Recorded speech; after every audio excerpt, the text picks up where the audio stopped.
Hello and welcome to the Inside Risk and Compliance podcast. I'm your host, Adam Spencer, Director of AJ Fox Compliance, a specialist recruitment agency focusing on all things law firm risk and compliance.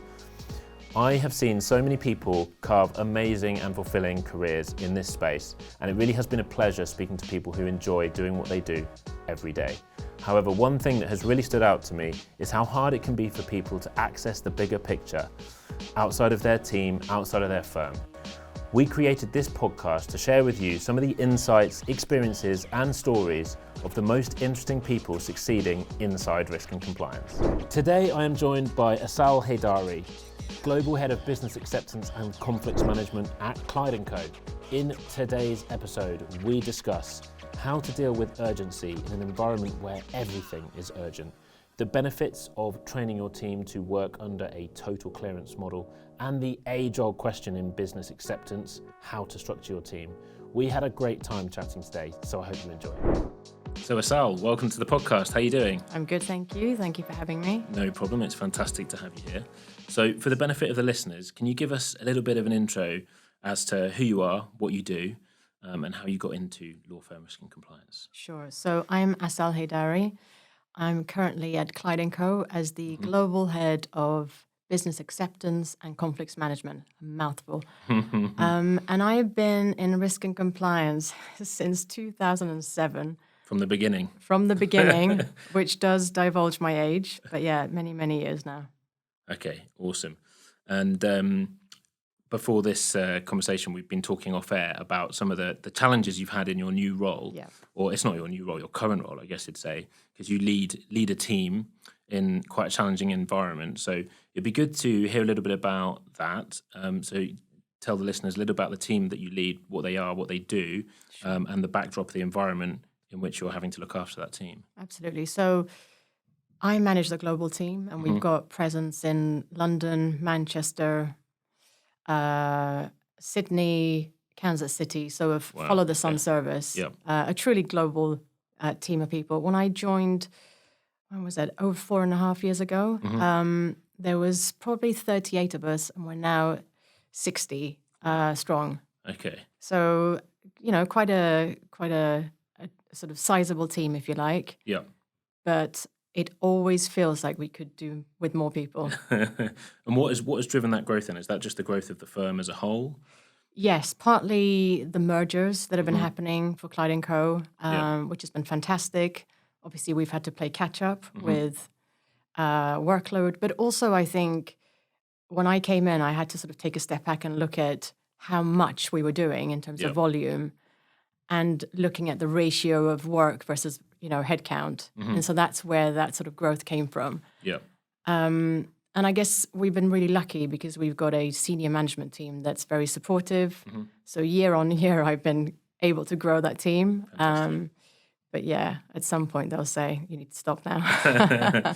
And this might be a really basic question, but for those people out there who maybe don't work in risk and compliance, are just interested in the space, or maybe they are working at a firm that hasn't created a centralized function or doesn't sort of work in the same way, what is it exactly that the business acceptance function do? Okay. So, I mean, each business acceptance team will do slightly different things.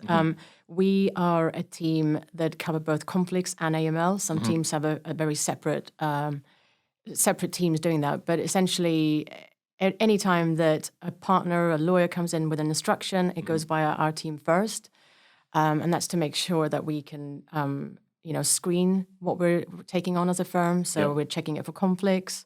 We're checking everything from financial crime elements that we need to look at, sanctions, anti-money laundering. So we're doing all of that stuff. That's the main part of what we do. But obviously, when the firm goes through mergers, we're doing lateral checks. We're doing other sort of vetting, third-party suppliers, all that sort of stuff. So it's quite a lot that comes through. Yeah, and I'm imagining quite often when fee earners are coming or bringing these new matters or new clients into the team to check, there's presumably quite a level of urgency on their side to get working on it straight away. Yes. How does that present itself, and what are the challenges for the team of that pressure? So everything is urgent, always, always. I mean, we used to have a question on the business intake form that asked partners, "Is your matter urgent?" We've get rid of that question. We got rid of that question because thought you were gonna say that. everything was urgent. I mean, Yeah. the clients need things urgently. They are constantly comparing us to other firms, and so, obviously that pressure from the client comes ultimately to us. And it's a tricky one, I think, because you need to look at that urgency against the backdrop of what's going on. Are we comfortable with what we're taking on? Yeah. And we need to do that level of risk assessment before we go back to someone and say, yes, you can take this on, or no, you can't. Yeah. And sometimes clearances can take the time that it takes. There's no way that we can bypass anything. But of course, we need to be quick on our feet. Yeah. How do you assess the actual level of urgency? Because, like you say, you've obviously had to get rid of that question. Yeah. I imagine for every fee earner, they're looking at it through their own lens. It's quite siloed. It's going to be urgent for them. But as a commercial business, presumably some things just are genuinely more urgent for the business. How do you manage that? You just know when you look at the requests and the instructions that come through, you'll be able to very quickly assess if something is truly urgent or if something can wait a little bit longer. And obviously there's tools in terms of how we work to help us determine that. So the starting point is to look at the practice group. Yeah. Clyde Co do lots of work in very niche areas. So just as an example, we've got a cyber practice. Obviously, that's going to be urgent at a different level because cyber attacks happen at crazy times. And when they do, you need to be very quick. The client needs a very, very urgent response. So we've developed sort of fast-track methods as to how we clear those conflicts. And that's very different to how we would assess other areas. Yeah. But I constantly get asked if we can develop that across the board, but then I would need 120 people to do that, so not yet. And how do you manage the expectations of the business then? Because where do they get their expectations of the timeline from? You mentioned before other firms that might have been at or things. So, it's very interesting, but also paints a picture of how boring I am. But so when I joined the firm, there was already a sort of a policy around turnaround times. And actually, I'm not a big fan of sticking to a time frame because I think that just puts you in this uncomfortable space of having to constantly go back and forth and say, the reason it's taking longer is because of this. Yeah. I think if you're in constant communication with the partner, you can help them understand as to why it's taking the time that it's taking. And if the partner is sensible, which most of them are, they will understand that they don't want to go back to their clients with something which isn't going to be fully okay. So they want you to follow up and do the things that you need to do. But as it stands, we've got a time frame that we've essentially promised partners to get back to them with.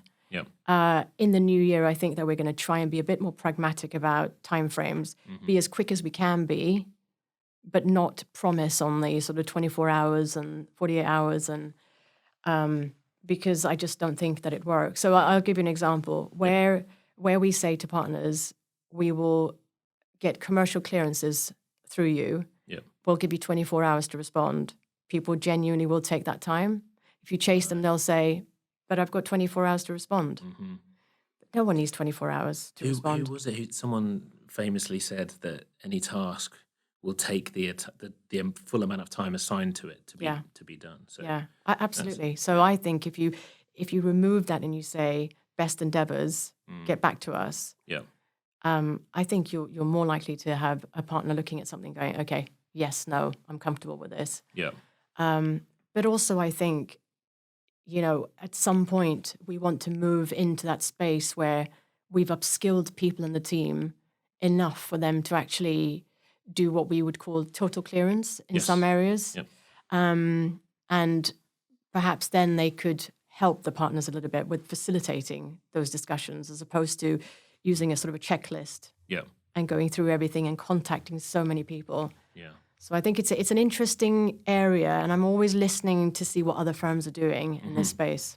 And just picking up on one point you mentioned there, the total clearance point, it'd be useful, again, for our listeners to describe, what does that mean, and why is it something that we might be aiming for?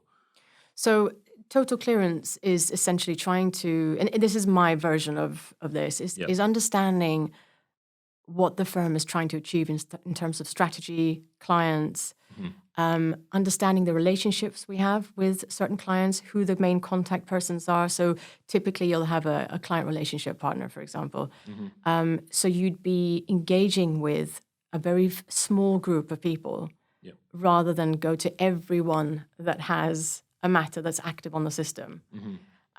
Some firms use that approach of just having certain contact persons, and I've worked in that sort of environment, and that requires, I think, the team to be very established in understanding what the firm is trying to achieve. And it also means that your client relationship partners have to be very plugged into the business acceptance teams, understand what they want. Right.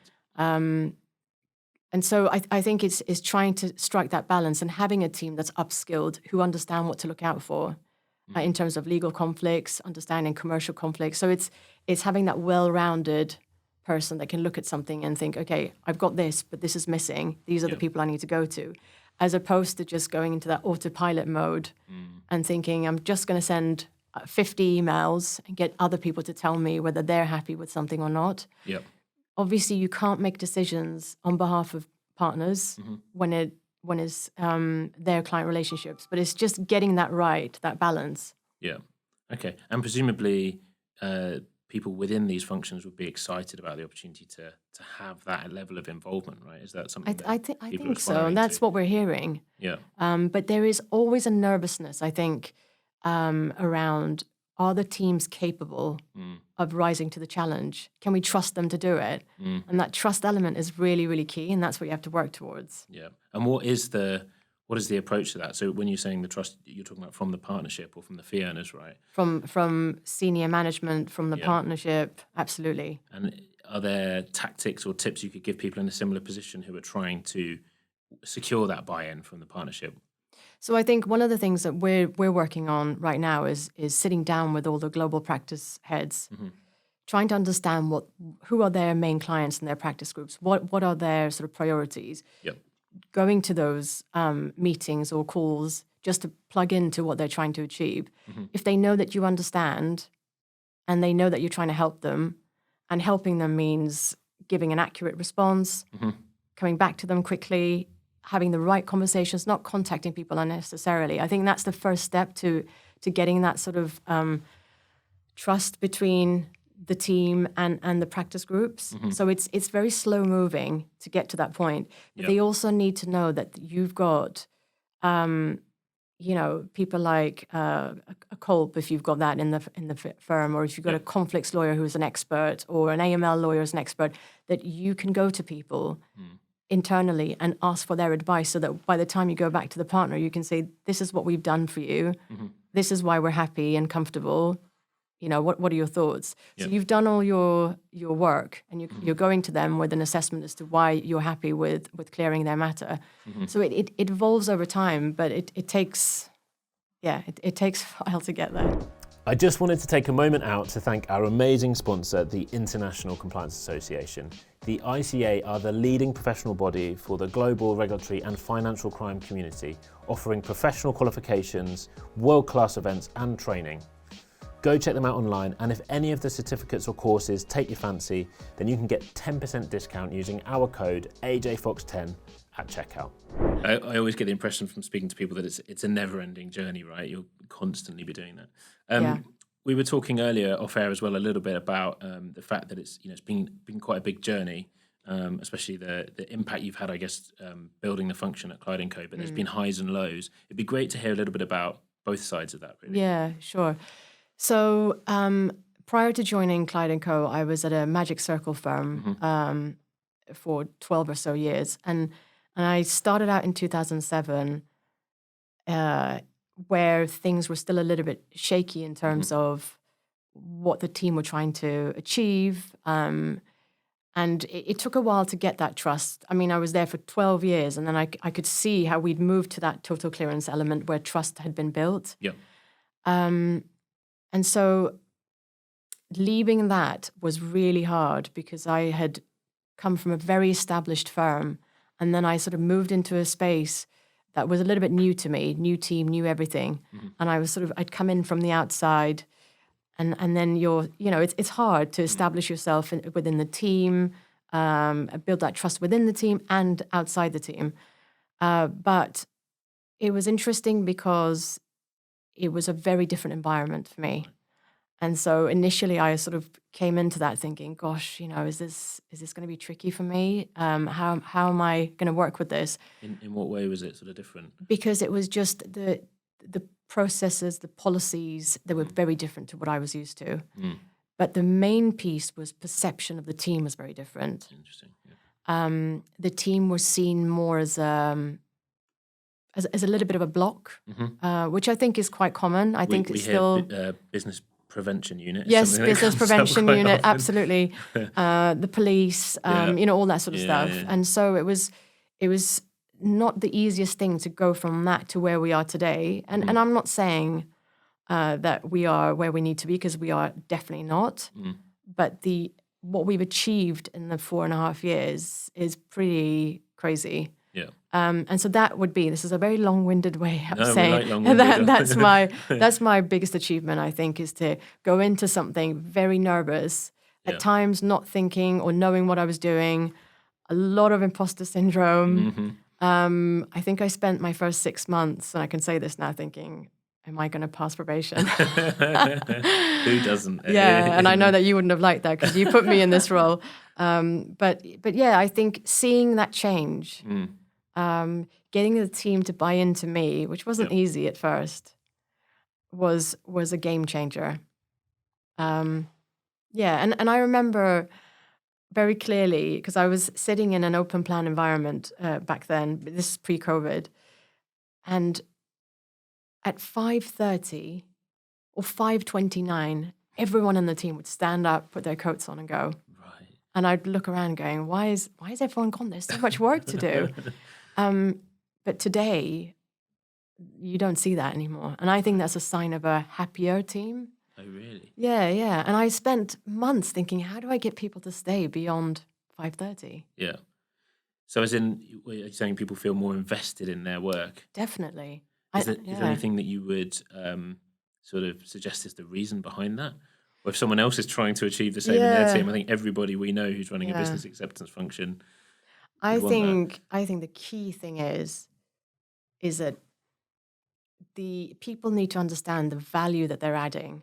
You can't quantify how much you're saving the business from fines, reputational damage, all of that stuff. And it's a thankless job. I was going to ask about that earlier when we were talking about the demands from fee earners and high levels of expectations and trying to meet those. And I can totally imagine the response you get from them when you don't meet the expectations. But I was going to ask, do you get thanks when you really do meet the expectations, or is it just you've done your job? It's very rare to get a thanks. I think there are small pockets of people who do, and that's just the way that they are, right? They're very grateful and they're thanking you, etc. But I would say, and I always say this to the team as well, where you're not hearing anything negative, that's usually our thanks. No news is good news. No news is good news. Because people are so busy, and when they hear that they can take something on, they're off doing their thing. So I think I've learned that that's a good thing. Yeah. But when they're not happy, you hear all about it. Really? Well, maybe I can't imagine we've got many fee earners who've got nothing to do with risk and compliance listening. But maybe if we do, maybe some of them could take a moment and think about the person that's cleared their matter and go and say thank you. And just say a thank you. Maybe that would make a big impact on that person. Exactly. But it is my job to say to the team, this is the value that you're adding. As a result of this clearance you did, this has happened. You can... there are so many ways that you can tell the team that their work is so appreciated. And it's the team that have to buy into me, and then everything will happen as a result. But they're the main priority. Yeah. And obviously then everything will sort of work its way out. And but it's I'm lucky in that I work in a firm where the partners are content and happy. Sometimes they're not. Sometimes they have a right not to be. But we typically get to the bottom of the unhappiness, and we try to strive for excellence and all that sort of stuff. So we work through it. Fantastic. And on a bit of a different topic, we were also talking about team structure. Yeah. I think nearly every firm who runs a centralized business acceptance function comes across the challenge of how do we structure our team in the short term, for the long term.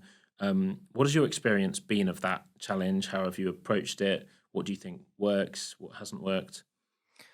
So I know that this is an area where there's two camps, and it's very interesting to me. Even with interviews, I always want to hear from candidates, why they're looking to move, and what their exposure is to working in conflicts or anti-money laundering. Some firms, and I don't know what the ratio is. You probably have a better idea. Some teams have split their teams into conflicts and anti-money laundering. Others have got a combined team.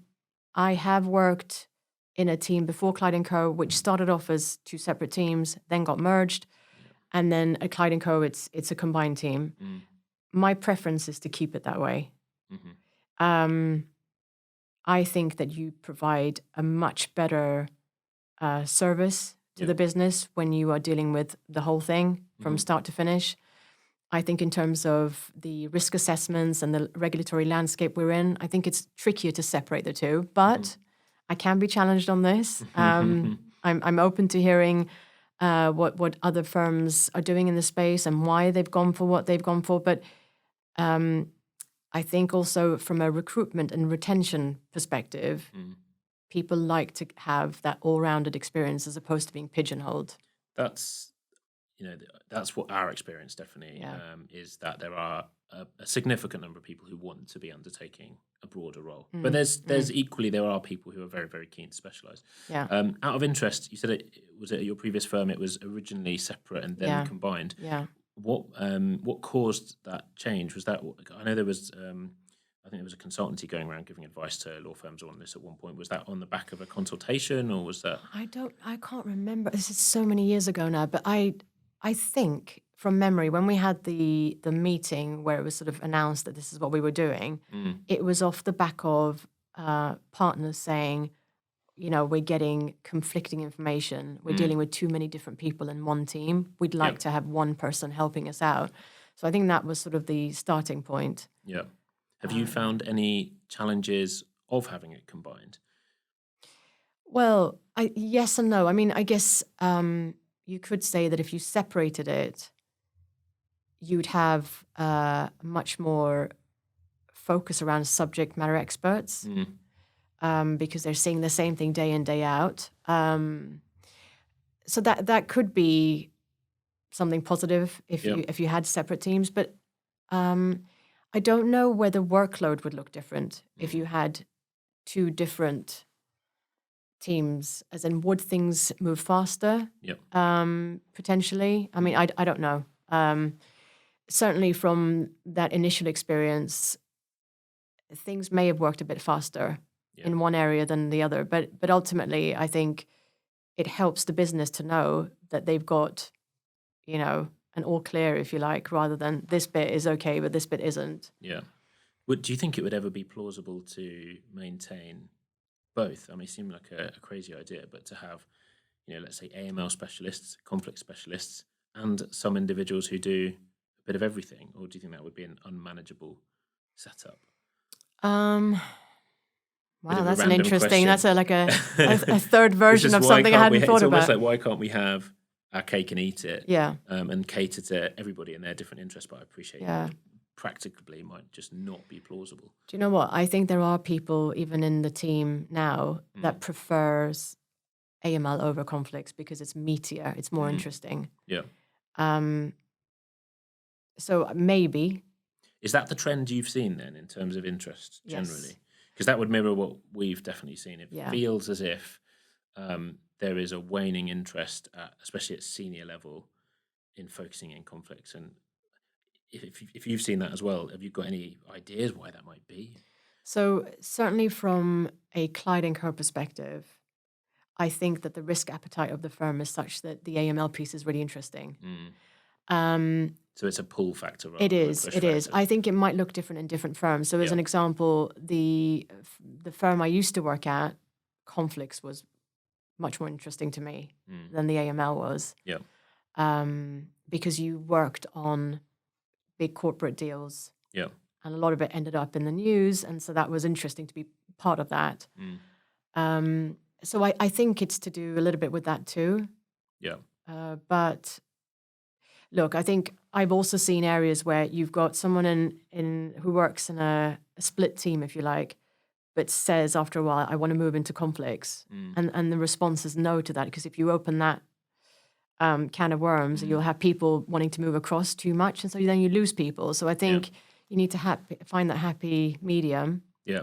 It's a constant challenge, I think, for all of our clients who run similar functions. And I think to some extent, there has to be an acceptance that people can't always maintain their entire career path, within one business acceptance function or within one team. But I guess looking at it from the other side, so people who are not yet working in a business acceptance function, maybe they're at the beginning of their career in risk and compliance, or maybe they work at a smaller firm and they're trying to work out where they are going to specialize or whether they are going to specialize.